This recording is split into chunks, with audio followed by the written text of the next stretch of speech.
कोटा की आज आपके बहुत कम मौका मिल पाता है आपसे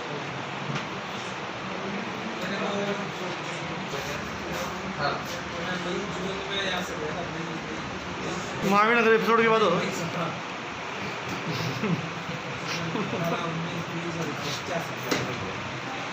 पुरानी पहचान वाली टीम है की बहुत जोरदार टीम है सर, बढ़िया है। तो उसमें कॉपरेशन भी खूब है। नहीं कॉपरेशन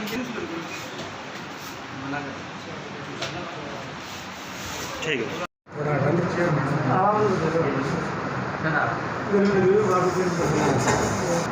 हमारे भ्रष्टाचार निरोधक ब्यूरो के कोटा संभाग में जो कार्रवाई हो रही है, जो मामले पेंडिंग हैं, उसकी जो समीक्षा बैठक आज रखी थी, तो जो पुराने मामले हैं उनकी समीक्षा की। आइंदा आने वाले समय में कार्रवाई के लिए हमारा क्या रोड मैप रहेगा उसके बारे में चर्चा करी और इसी दौरान एक जनसंवाद कार्यक्रम रखा जिसमें हमारे ब्यूरो के टोल फ्री नंबर 1064 और हमारे व्हाट्सएप नंबर 149413502834 के बारे में प्रचार प्रसार के लिए बात की। जनता से भी आह्वान किया, जो यहाँ लोग आए उनसे आह्वान किया कि व्यवस्था में भ्रष्टाचार के खिलाफ लड़ाई के लिए जन सहयोग आवश्यक है और अगर जनता का अपेक्षित सहयोग मिलता है तो निसंदेह मैं मानता हूँ कि ब्यूरो की सरकार की जो जीरो टॉलरेंस अगेंस्ट करप्शन की जो नीति है उसको हम अच्छे से लागू कर पाएंगे, इसमें कोई संदेह नहीं। उसी के साथ जन संवाद में लोगों के मन मस्तिष्क में कुछ शंकाएं थी, उन्होंने सवाल जवाब भी किए। कुछ सवाल हमारा जो संशोधित कानून है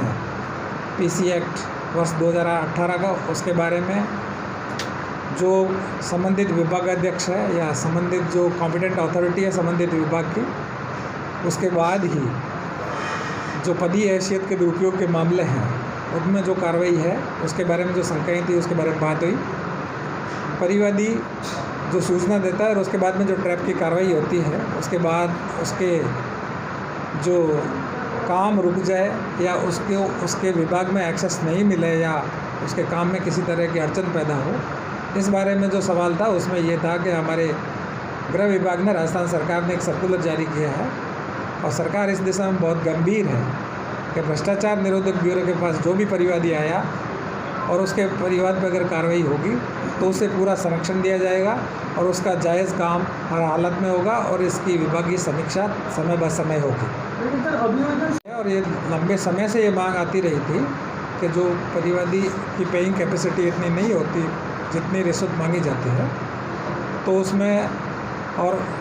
रिश्वत की राशि जब्त होने के बाद न्यायालय से छूटने में भी बहुत विलम्ब होता था। तो इस समस्या का समाधान के लिए राज्य सरकार ने इस बार विधानसभा में घोषणा करी है कि हम रिवॉल्विंग फंड का व्यवस्था लागू करेंगे। इस संबंध में नियम प्रक्रिया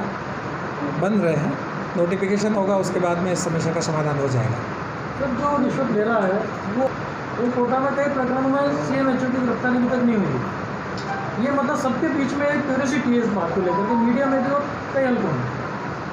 देखो, ये बात सही है। एक आम जनता में, आम अवधारणा में एक एजम्पशन बनता है, वो कई बार सत्य भी होता है, सही भी होता है, परंतु कानून सिर्फ एजम्पशंस पे नहीं चलता। हमें किसी के खिलाफ न्यायालय में कार्रवाई संस्थित करने के लिए मजबूत साक्ष्य की आवश्यकता होती है और किसी के खिलाफ अगर मजबूत साक्ष्य है, चाहे वो कितना भी वरिष्ठ है और किसी का भी नाम लेता है, तो निसंदेह हम उनके खिलाफ कार्रवाई करते हैं। सर, आज से ये बात है कि अभियोजन स्वीकृति के अधिकांश मामलों में हमें समय से अभियोजन स्वीकृति मिल जाती है, परंतु कदाचित मामलों में अभियोजन स्वीकृति हमें कुछ देरी से मिलती है। तो उन मामलों में हमारा प्रयास यही रहता है, हमारा जो इन्वेस्टिगेशन एजेंसी है उसका प्रयास यही रहता है कि हम उसके लिए तकाजा करें, हम बात करें और सीनियर लेवल पे बात करें, अगर जूनियर लेवल पे नहीं हो पा रहा है तो सीनियर लेवल पे बात करके हम प्रयास करते हैं कि अभियोजन स्वीकृति हमें समय से मिले, और बिना अभियोजन स्वीकृति हम हमारे केस को न्यायालय में प्रस्तुत नहीं कर पाते, ये हमारी मजबूरी रहती है। जहाँ तक आपका सवाल है, जो चुनी हुई जो बॉडीज़ हैं, जैसे नगर निगम है, नगर पालिका है, जिला परिषद है, उनके पास जो हमारी अभियोजन स्वीकृति लंबित रहती है वो बोर्ड में रखकर उनमें स्वीकृति दी जाती है, तो उसमें कदाचित थोड़ी हमें समस्याएं आती हैं,